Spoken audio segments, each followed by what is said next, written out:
Caretakers at the Tourney Cemetery now have more comfortable quarters thanks to the Rambally family. We hear more in this report. And when the grass is overgrown, who cares? The Tourney Cemetery was the venue for a handing over of a sign and building to the Vieux-Fort South Constituency Council. The building and sign were donated by Mr. and Mrs. Rambally, who recognized that the maintenance staff of the Tourney Cemetery were in urgent need of a facility. The mayor of Vieux-Fort, Mr. Winald Joshua, was very thankful and urged others to do the same. The first project that I approached them about was for the sign.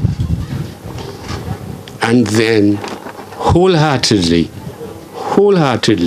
after saying yes for the sign, they agreed to replace the old building that was there. There was an old building made of wood which had completely collapsed. And we needed to have it replaced. And we knew that government didn't have the funds to do that.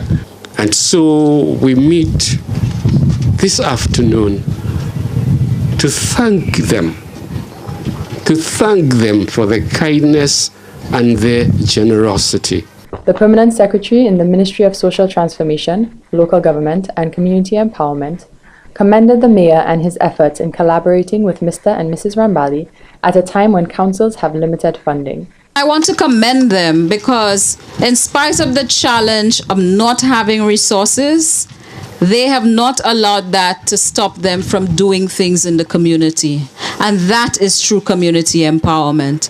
They have gone around, they have had relationships with the private sector, as is seen here today, represented by Mrs. Rambally and Mr. Rambally. They have established those relationships with the private sector and with other people in the community to ensure that even if they themselves don't have the resources at this time to get things done, through those partnerships, they are able to get things done. And so I really want to say a heartfelt thank you to them. Many persons from the Vieux-Fort business community and residents came to celebrate this event. Mrs. Rambally urged the people of Vieux-Fort to keep the building and sign maintained. Now, with the signage, everyone will recognize that this is not just a cemetery, it is the Tourney Cemetery. I trust that the building and signage will be kept to standard because not only does it uplift the cemetery, but it aids with the identification of the cemetery. From the Ministry of Social Transformation, Local Government and Community Empowerment, I am Laura John.